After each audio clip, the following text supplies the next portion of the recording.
Sí se puede, right? Hey, sí se puede. Yes, you can.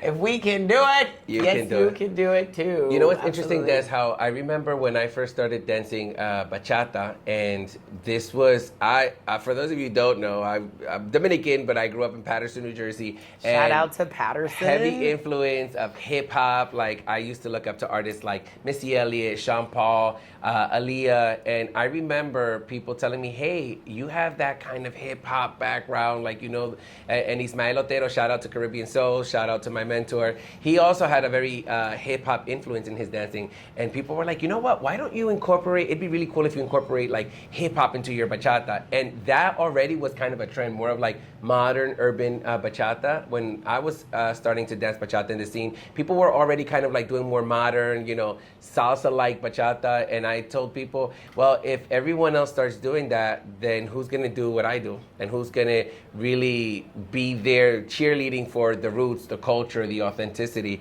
And so I think the decision to do that is showing up now, right? Because I think, like you said earlier, there's a lot of artists now and a lot of content that's being created around more authenticity and the roots. And, you know, with, I know the trend of like modern bachata, sensual bachata, it's very easy for you to come into, to step into this space now and say, hey, but traditional bachata, Dominican bachata, that's not gonna sell. That's not, you can't do anything commercial with that. That's not what people are looking for.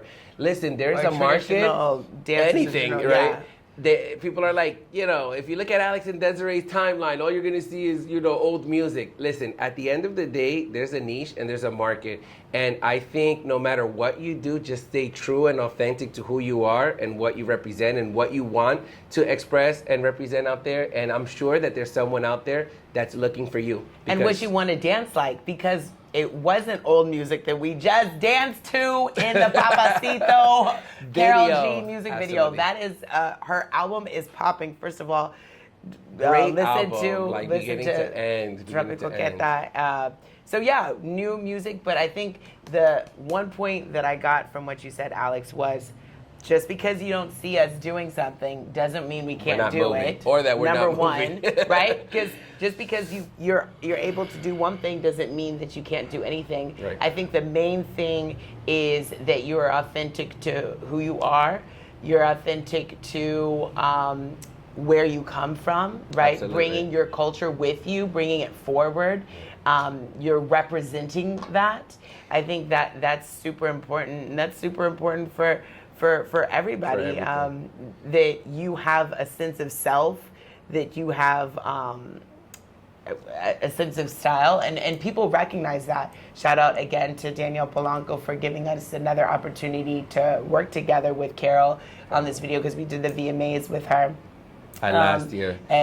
So I was pregnant on the VMAs, and then Papasito, I had just given birth. Some more breast pumping. So more breast pumping. I had the breast pump this time, but that was such an awesome opportunity. Listen, Karol G, that girl. She Carolina, you know, te queremos, te amamos. Honestly, oh my God. I love it.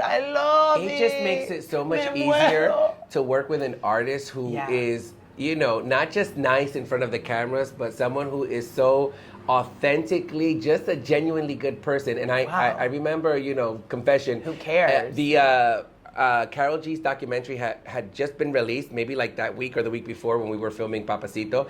And I said, you know what, let me take a quick look at this documentary, because we're legit about to start working with Karol.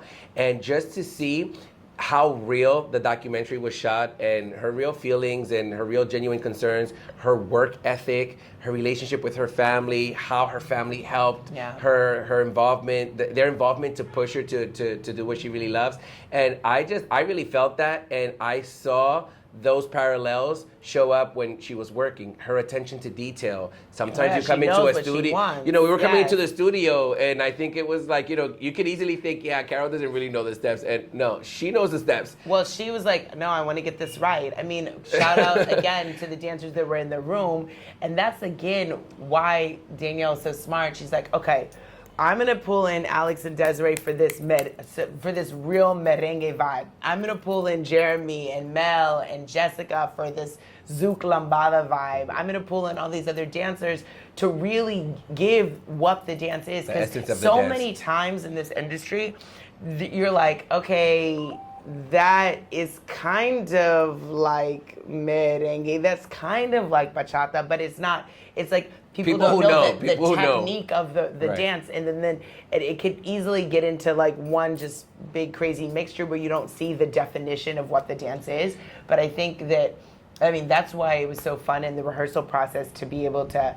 I've been wanting to. It's on my bucket list to get good at zouk, at Brazilian zouk. I'm sorry, because zouk is a different thing. I know, like you've taken. I think you've trained a little bit more than in zouk than I have. I'm always in the kizomba room and trying to get my kizomba on. But Well, there was kizomba and cumbia in the video too. And that what was really good about this video is the having the technique of that specific dance. Yes. You being able to call upon it when you need it, because very similar, right? This, if you've listened to Papasito, I remember when I first heard the song, I'm like, oh, I'm getting lambada vibes. And so you get lambada in the music, you get techno merengue from Venezuela, and to just see kind of like how everything comes together, and to see dancers that have that range, that variety of like a little bit of lambda movements, merengue movements. Lambda. I think that lambada. it was so refreshing to be in a room where everyone was just feeling the joy of the music. Oh my gosh. Karol leading that movement, right? Like the moment she steps in, she's like, all right, y'all, we're gonna have an amazing video shoot. But even in good rehearsal, vibes. we would just play the album and just dance, and like we would pull her out to dance. I think she even posted one of the times, well, we did it on set, where we're just like, dancing with dance her. circle, let's go, let's bring that energy, because that is the real party energy. Bringing that real, but I love the video, and I love how campy it was. It's super campy. I love how super gorgeous cool. she looked. Lighting was Amazing. on fleek. I mean, everything was so good. You know what was one of my favorite moments with Karol? Because, there was, obviously, we were doing a lot of like the dancing. Danielle, shout out to Danielle. Jeremy, the choreography was really cool. Michelle. But there was this Michelle. One of the coolest moments with Karol was because sometimes we're like we're giving her, but Danielle is giving her direction how the move should be done. And you could tell when Miss Carolina was feeling herself. And there's that moment where she's doing the hair flip, and she was like that, and they're like, yes, and she's like, okay. Yes, I love that. I love that. But there was a different energy, and every artist is different. I mean, so that's why we feel really blessed to have had worked with her, because she's so sweet. And the video was different, right? It wasn't. The love interest, everything was it was more theatrical, but it wasn't in the same space. For instance, with Bad Bunny's video, he came on set and he was, he was in his character. He was like, okay, looking at everybody. And he was wearing that suit. Oh. Was he not? He was wearing so. He looks good. He's tall. He's tall, actually. Like, I mean, he ain't that tall. He ain't no 6'4", but he's not 5'9". He's not short, he's but also what I thought was really cool, just the coming together of all the styles of the dancers and how the video turned out, and also being able to just work on a set where everything is, this is real stuff, like moving parts, the steady cam, and being able to adapt to that. What you see, like performance for stage is definitely different. I mean, obviously people must know this. Different for the camera, right? And different on set. I mean, you won't be dancing the entire part. Editing is super real. They're chopping parts up. They're like, okay, we're gonna get this part, and you think that it goes in chronological order, but it's like reverse. We're getting this last part first, then this part. This doesn't go to the music. Because actually, funny fact, we actually had a gig that week, God. Right? And I would first of all, so when we heard about this gig, I was still in Dominican Republic. Desiree is in Jersey, and they're telling me about this music video, and I'm like, wow, I'm not even gonna be in the States. So I was like, well, maybe I could just extend my flight. But then when I look at the dates closely, I'm like, oh man, I'm supposed to be on a flight from Dominican Republic to Italy.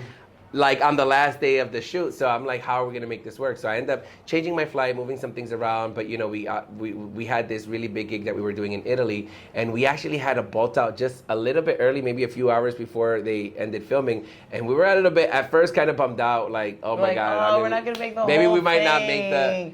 But we were up in there. We were up in there. The parts that needed to be upped in, we were up in there. And the song is so if you haven't seen the gosh. video for Papasito by Karol Watch G, it. Tropico Queta, you need to go see it. It is a vibe. Like the moment I heard the song, I remember when Danielle first played it to us in the studio, I was like, this is such a catchy song. It has a vibe. And now having everyone doing their Papasito in the, on Instagram, it's so cool. And I love that people are supporting Afro-Latin culture. Yes. I think it's just so powerful. Shout out to everyone supporting Karol G, supporting Bad Bunny, and I hope we get more of these types of videos out there. Absolutely. And I mean, just little extra flex. It was great to do Jimmy Fallon with her, and she was so sweet. And I got my bachata in with Karol. Amiga mia. Yes, She's, yes. again, so sweet. We are blessed to have these types of opportunities.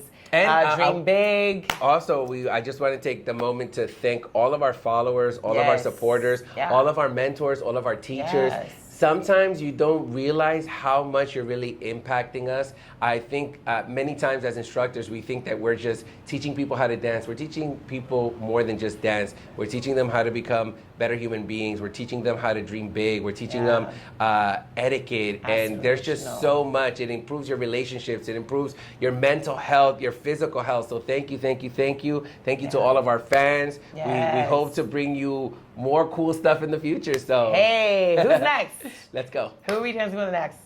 See you later.